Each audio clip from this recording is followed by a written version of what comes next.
ذکر کرتے ہیں۔ نزول قرآن۔ رمضان وہ مہینہ ہے جس میں اللہ تعالیٰ نے انسانوں کی ہدایت کے لیے قرآن مجید نازل کیا۔ ثواب میں اضافہ۔ اس ماہ میں ایک نفل کا ثواب فرض کے برابر اور ایک فرض کا ثواب 70 گنا کر دیا جاتا ہے۔ جہنم سے آزادی۔ حدیث کے مطابق رمضان کی ہر رات بے شمار گناہگاروں کو دوزخ کی آگ سے آزادی ملتی ہے۔ 2. روزہ اور تقوی۔ روحانی پہلو۔ روزہ صرف بھوکا رہنے کا نام نہیں بلکہ اس کا اصل مقصد تقوی یعنی اللہ کا ڈر حاصل کرنا ہے۔ اعضاء کا روزہ۔ آنکھ، کان، زبان اور دل کو گناہوں سے بچانا روزے کی روح ہے۔ اخلاقی اصلاح۔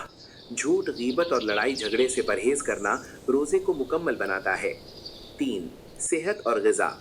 طبی مضامین میں روزے کے دوران صحت برقرار رکھنے کے لیے اردو مضامین میں درج ذیل مشورے عام ہیں۔ سحری کی اہمیت۔ سحری میں دیر سے ہضم ہونے والی غذائیں مثلاً جو، انڈے اور فائبر والی چیزیں کھائیں تاکہ دن بھر توانائی رہے۔ افطار میں اعتدال۔ افطار کے وقت تلی ہوئی اور میٹھی چیزوں سے پرہیز کریں۔ کھجور اور پانی سے آغاز بہترین ہے۔ ہائیڈریشن۔ افطار سے سحر کے درمیان 2 سے 3 لیٹر پانی پینے کی کوشش کریں تاکہ جسم میں پانی کی کمی نہ ہو۔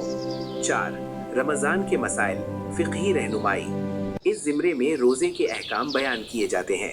روزہ توڑنے والی چیزیں، جان بوجھ کر کھانے پینے یا قضا کرنے کے احکام، معذوری کی صورت میں رعایت، بیمار، مسافر، حاملہ خواتین اور بزرگوں کے لیے روزے کے متبادل یعنی فدیے کے مسائل، زکوٰۃ و صدقات، رمضان میں زکوٰۃ کی ادائیگی اور صدقہ فطر کے احکامات۔